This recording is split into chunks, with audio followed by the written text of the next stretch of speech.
Lukas mengerjapkan matanya pelan untuk membiasakan matanya.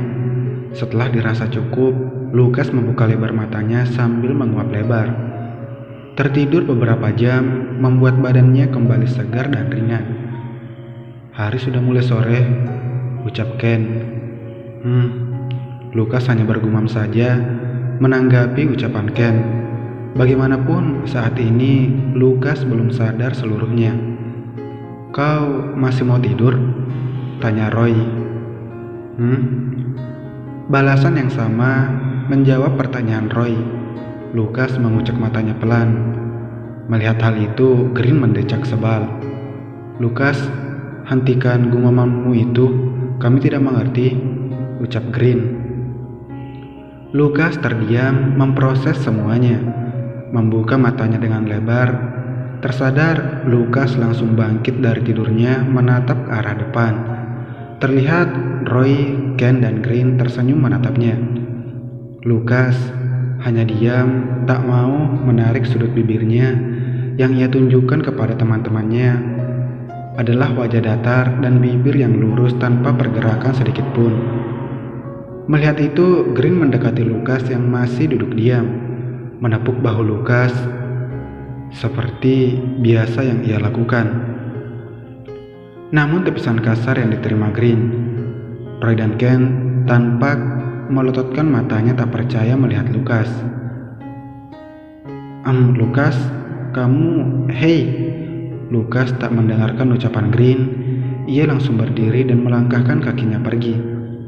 Melihat itu, Roy langsung menahan Lukas dengan berdiri di hadapan Lukas. Lukas, dengar. Ucapan Roy terpotong. Jangan menghalangiku, ucap Lukas dingin. Lukas, kami ingin berbaikan denganmu, ucap Green. Lukas tertawa keras, membuat Green, Roy, dan Ken bingung. Berbaikan? Tanya Lukas mengejek. Ya, aku ingin kita seperti dulu, tanpa ada kesalahpahaman lagi, ucap Roy menatap Lukas dengan sendu. Seperti dulu, seperti apa? Tanya Lukas. Seperti sahabat, ucap Ken, membuat Lukas berbalik menatap Ken. Sudut bibir Lukas terangkat. Lukas melangkahkan kakinya mendekati Ken. Bukannya takut, Ken malah melangkahkan kakinya juga mendekati Lukas. Tepat saat mereka saling berhadapan, jarak hanya 1 meter, mereka sangat dekat saat ini. Sahabat, tanya Lukas dengan suara pelan yang hanya bisa didengar oleh Ken saja. Bahkan Green dan Roy tak bisa mendengar. Ya, sahabat, ucap Ken yakin, membuat Lukas tersenyum mengejek menatap Ken. Kau terlalu naif, Ken, ucap Lukas. Mendengar ucapan Lukas, habis sudah kesabaran Ken. Hentikan topeng palsumu, Lukas, ucap Ken mengepalkan tangannya menatap Lukas dengan tajam. Topeng? Siapa yang menggunakan topeng di sini?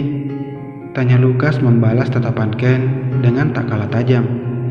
Ken mengangkat sudut bibirnya, tampak menyeringai menatap Lukas. Kau yang menggunakan topeng di sini. Aku sudah mengetahui semuanya tentangmu, Lukas. Jadi aku minta hentikan, ucap Ken mengingatkan. Apa yang harus kuhentikan? Tanya Lukas tak mengerti. Berhenti menyakiti hati orang lain, ucap Ken. Apa maksudmu? Lukas mengurutkan dahinya bingung. Kau harusnya sadar, kau hanya menjadi penghalang hubungan Kak Sin dengan Bella, ucap Ken meluapkan emosinya. Lukas tertawa mencemooh Ken yang sudah termakan ucapan Sin. Hahaha, penghalang. Kau terlalu egois, Lukas. Kau sudah memiliki Kate sebagai tunanganmu, tapi mengapa kau tetap mencintai Bella yang masih menjadi kekasih kakakku? Teriak Ken. Lukas membulatkan matanya mendengar ucapan Ken. Sepertinya Sin benar-benar ingin menjatuhkan Lukas dengan mengatakan semua omong kosong ini kepada Ken, sehingga tampak Lukas yang salah di sini. Sial, umpat Lukas dalam hati. Apa? Sampah itu yang memberitahumu omong kosong ini? Tanya Lukas. Ken menunjuk wajah Lukas dengan keras, membuat Lukas terpelanting jatuh ke lantai dengan keras. "Ken, Lukas!" teriak Green dan Roy. Lukas mengusap bibirnya yang sobek, menatap Ken yang berdiri di hadapannya dengan amarah yang mendidih. Lukas mengerti sekarang. Sin benar-benar memanfaatkan Ken untuk membenci Lukas. "Jangan menyebutnya sampah, kau yang sampah di sini!" teriak Ken mengepalkan tangannya kuat, ingin kembali memberikan tinjuan keras di tubuh Lukas. Namun Roy langsung menahan tangan Ken, sedangkan Green membantu Lukas untuk berdiri. "Lepaskan!" berontak Ken, mencoba melepaskan dirinya dari tahanan Roy. "Tenanglah Ken," ucap Roy mencoba menahan pemberontakan Ken. "Sudah aku bilang tidak ada gunanya kita berbicara pada orang sepertinya. Dia ingin menang sendiri, seakan-akan apa yang diinginkan pasti tercapai," ucap Ken marah, menunjuk wajah Lukas.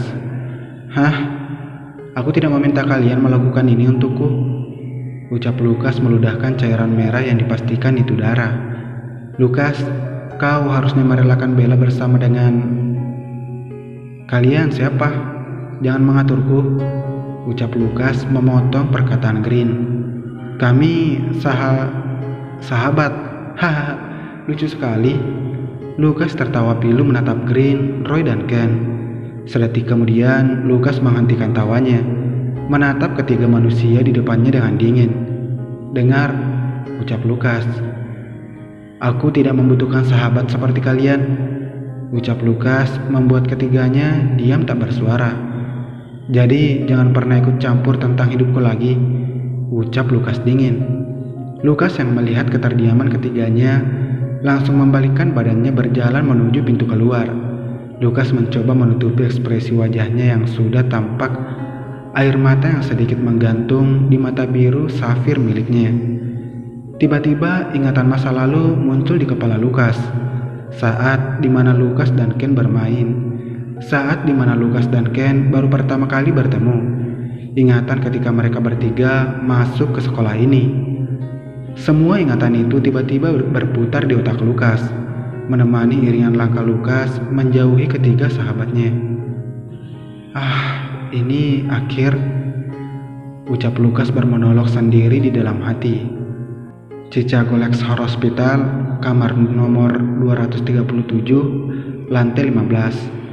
Lukas tak memperdulikan ucapan Ken dan ia terus berjalan. "Bella dan Kak Sin sedang berada di sana," ucap Ken membuat Lukas berhenti sesaat, namun kembali berjalan kembali meninggalkan Ken. Green dan Roy menatap punggung Lukas yang dulu berjalan beriringan bersama mereka, kini telah pergi meninggalkan mereka tanpa berbalik. Lukas melangkahkan kakinya menuju kelasnya yang sudah kosong. Lukas mengambil tasnya, merogoh ke dalam tas untuk melihat smartphone-nya. Kosong, tak ada satupun pesan dari Bella. Padahal tadi Lukas sudah memberitahukan Bella akan pulang bersama. Lukas keluar dari kelas dengan berlari menuju tempat parkir, membuka pintu mobil, lalu menutupnya dengan keras. Lukas menghidupkan mesin mobil dengan terburu-buru dan langsung menancapkan gas keluar dari gerbang sekolah menuju rumah sakit di mana Bella berada. 20 menit kemudian, Lukas berlari di lorong rumah sakit mencari ruang inap Sin. Beberapa suster tampak terganggu karena dirinya yang berlari, namun Lukas tak peduli. Sampai matanya menatap nomor pintu 237, Lukas berjalan dengan cepat menuju pintu dan memegang kenup pintu. Namun suara Sin yang terdengar membuat Lukas melototkan matanya. "Bella, apa kau mencintaiku?" tanya Sin. Pintu terbuka. Lukas berdiri di sana dengan keringat yang masih menempel di baju sekolahnya akibat berlari. Wajahnya terlihat letih, namun tatapannya tetap tajam ketika melihat Sin. "Bella," panggil Lukas pelan. Bella tersentak dan langsung membalikkan badannya. Lukas berdiri di ambang pintu menatapnya dan juga Sin. "Lukas," panggil Bella kaget yang melihat penampilan Lukas tampak basah akan keringat di seragamnya. "Yah, baby." Lukas tersenyum manis, membuat Bella dengan cepat menghampiri Lukas. "Kenapa kau di sini?" tanya Bella mengambil tisu di dalam tasnya, lalu mengelap wajah Lukas yang menetesi keringat.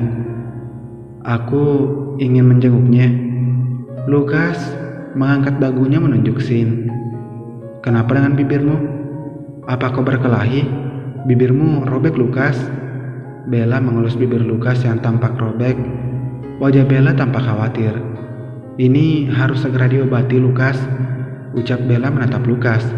Namun Lukas malah menunjukkan senyum manisnya. Memegang tangan Bella yang menempel di pipinya, membuat gerakan di tangan Bella terhenti. Lukas menatap bola biru Bella yang menghanyutkan, begitu juga Bella terdiam, menatap samudera biru yang menatapnya. Lukas tersenyum manis, mencium tangan Bella di pipinya dengan tulus. Mata mereka masih saling menatap. Lukas tampak memancarkan ketulusan di matanya, membuat Bella hanya diam terhanyut akan Lukas. "Ahem," daham Sin. Bella dengan cepat menarik tangannya dengan gugup, menundukkan wajahnya menyembunyikan pipi merah merona malu. Lukas tampak tersenyum melihat Bella, namun ketika ia menatap seseorang di belakang Bella, tatapan Lukas berubah dingin. "Bisakah aku berbicara dengannya, baby?" Lukas menatap Bella yang berada di hadapannya dengan senyum manis. Bella langsung mengangguk dan menatap Sin yang tampak tersenyum. Aku akan membeli makanan. Kalian bicaralah, dan setelah itu kita harus mengobati bibirmu," ucap Bella menunjuk Lukas lalu keluar dari ruangan. Setelah langkah kaki Bella tak terdengar lagi, Lukas memasang wajah dinginnya, menatap Sin dengan tajam, lalu melangkahkan kakinya mendekati ranjang Sin. Sin bukannya takut, ia tampak santai dan tak terusik dengan aura membunuh yang dikeluarkan Lukas. "Aku yakin itu hadiah dari Ken," ucap Sin menatap bibir Lukas. "Cih, aku tidak menyangka kau menggunakan Ken dalam permainanmu." Lukas melipat tangannya menatap Sin. "Kenapa tidak? Bukankah itu bagus? Ken akan menjauhimu, maka orang-orang yang melindungimu semakin sedikit. Itu sebuah keuntungan bagiku," ucap Sin menyeringnya senang. "Cih, cara yang kau gunakan benar-benar cara seorang pengecut," ucap Lukas menatap Sin dengan tatapan merendahkan. "Aku tidak peduli, dan aku yakin kau sudah mendengar ucapan Bella tadi," ucap Sin. "Ucapan apa?" tanya Lukas pura-pura tak mengerti. "Kau sengaja datang untuk memotong pengakuan Bella," ucap Sin menggeram menahan amarahnya. "Ya, itu memang kesalahan yang disengaja," ucap Lukas yang malah terkekeh senang membuat Sin ingin sekali menghajar wajah Lukas. Namun karena keadaan yang tak memungkinkan saat ini, Sin hanya bisa terduduk saja. "Sudah puas tertawanya? Sekarang saatnya kau berhenti tertawa dan berhenti mengganggu Bella karena Bella adalah milikku," ucap Sin penuh penekanan. Lukas mengangkat sebelah alisnya mendengar ucapan Sin yang terkesan angkuh itu. Tak sadarkah Sin, Lukas bisa saja menghajarnya saat ini bila Lukas mau. "Cih, milikmu. Tak ada bukti yang mendasar mengenai ucapanmu. Kau hanya menyakiti Bella setelah sekian lama menghilang, lalu kembali lagi," ucap Lukas membalas. "Lalu bagaimana denganmu?" ucap Sin sambil tersenyum. "Apa?" tanya Lukas tak mengerti pertanyaan yang diajukan Sin. "Kau kira aku bodoh? Aku sudah mencari tahu mengenai dirimu." Sin menyeringai, senang menatap Lukas.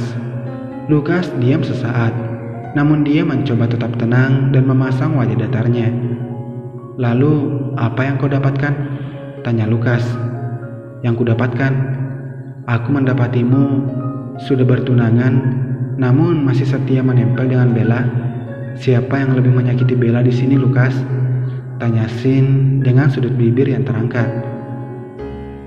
Lukas terdiam, tak bisa menjawab pertanyaan Sin. Pikirannya benar-benar kosong saat ini. Melihat keterdiaman Lukas, Sin bersorak senang dalam hati dan mencoba memancing Lukas kembali. Kau mendekati dirinya, mengucapkan kata cinta, mengumbar kemesraan, membuat dia nyaman. Faktanya kau sudah bertunangan, Lukas. Lalu kau sebut apa dirimu? Tanya Sin memanasi. Oh, aku tahu. Kau hanya menganggap Bella adalah pelarianmu, pelampiasan perasaanmu. Ucap Sin tersenyum mengejek, menatap Lukas yang masih diam. Atau pelampiasan nafsu masa mudamu? Ucap Sin dengan suara pelan. Lukas menatap Sin dengan tajam. Kepalan di tangan sudah menampakkan urat-urat yang tegang di punggung tangan Lukas. Diam, ucap Lukas memperingatkan Sin untuk berhenti berbicara. Cih, sadarlah, kau masih bocah. Tak seharusnya memiliki Bella. Tempatmu terlalu baik jika di samping Bella. Jadi biarkan aku yang menggantikan tempatmu sekarang, ucap Sin tersenyum senang. Dan tak menunggu lama, putus sudah kesabaran Lukas. Dengan membabi buta, Lukas memukul Sin. Saat ini ia benar-benar butuh pelampiasan, dan karena Sin sudah memancingnya, maka seharusnya Sin mendapatkan balasan. Alat-alat rumah sakit terjatuh, menimbulkan bunyi yang cukup keras. Para suster yang menjaga di luar langsung mencari sumber suara. Dan ketika melihat ruangan kamar Sin yang sudah hancur berantakan, dan yang paling mengerikan adalah Lukas yang masih sibuk menghajar Sin, para suster langsung berteriak. Suasana rumah sakit mendadak ramai. Para security langsung menahan Lukas yang masih ingin menghajar Sin. Padahal Sin sudah dalam keadaan yang menyedihkan. Luka lama belum kering. Lukas malah membuat luka baru kembali di tubuh Sin. Bukannya menyesal, Lukas malah meludah tepat di wajah Sin, memberikan senyuman mengejeknya mengenai keadaan yang saat ini dihadapi Sin. Lukas, teriak Bella menyadarkan Lukas. Lukas melihat Bella yang menjatuhkan makanan yang dibelinya di luar. Dengan cepat Bella menarik tangan Lukas keluar dari kamar inap Sin. Lukas hanya mengikuti saja kemana Bella membawanya. Mereka masuk ke dalam lift. Bella menekan tombol lantai paling dasar, yaitu basement rumah sakit, dan pintu lift tertutup. Apa yang kau lakukan? Kau gila, teriak Bella meluapkan semua amarahnya. Dia yang memancingku, teriak Lukas membela diri. Bagaimanapun juga Lukas tak sepenuhnya salah di sini. Tapi dia sedang sakit, Lukas. Kau memukulnya lagi, teriak Bella kalap memukul dada Lukas. Tak terima, Lukas terus membela dirinya. Dia membuatku kesal, baby, ucap Lukas. Melihat sikap keras kepala Lukas, Bella hanya bisa menahan amarahnya. Bagaimanapun, Lukas masihlah bocah yang emosinya cepat sekali terpancing karena masalah kecil. Stop, aku tidak mau mendengarkan alasanmu, ucap Bella menutup telinganya. Bersamaan dengan itu, pintu lift terbuka, menampilkan basement rumah sakit yang kosong. Sekarang kau pulang, ucap Bella. Tapi, baby, aku pulang, teriak Bella. Lukas mencoba bersabar dan tersenyum di hadapan Bella. Lalu bagaimana denganmu? Tanya Lukas yang masih dengan sempat mengkhawatirkan Bella. Aku akan di sini menemani Sin. Pulanglah, Lukas, ucap Bella dengan nada memohon. Lukas terdiam. Tangannya terangkat ingin mengelus pipi Bella, namun dengan segera ditepis oleh Bella. Lukas tersentak kaget melihat penolakan yang diberikan Bella. Namun ketika Lukas ingin membuka suaranya, Bella langsung mendorongnya keluar dari lift, lalu menekan tombol lift yang membuat pintu lift langsung tertutup. Tanpa sempat Lukas mengucapkan apa-apa, Lukas mengepalkan tangannya kuat, berjalan cepat menuju mobilnya. Dengan kasar, Lukas membuka pintu mobil, lalu menutupnya dengan kuat. Setir mobil dipukul dengan kuat. Lukas menundukkan wajahnya, mengakibatkan setetes air mata jatuh di pipinya. Lukas langsung menghapus air matanya dengan kasar. Aku tidak lemah, ucap Lukas parau sambil menyandarkan kepalanya di bangku mobil. Lukas menutup matanya, mencoba menenangkan pikirannya. Kau harusnya sadar, kau hanya menjadi penghalang hubungan Kak Sin dengan Bella. Ucapan Ken terngiang di pikirannya. Lukas meremas rambutnya. Kau mendekati dirinya, mengucapkan kata cinta, mengumbar kemesraan, membuat dia nyaman. Faktanya, kau sudah bertunangan, Lukas. Lalu, kau sebut apa dirimu? Bersamaan dengan itu, kembali muncul ucapan Sin yang mengelilingi dirinya. Jangan menyebutnya sampah, kau yang sampah di sini. Ucapan yang menyakitkan dari Ken kembali terngiang di pikirannya. Lukas menjambak rambutnya dengan kuat. Ah, teriak Lukas di dalam mobil sambil memegangi dadanya yang terasa sakit. Bersambung.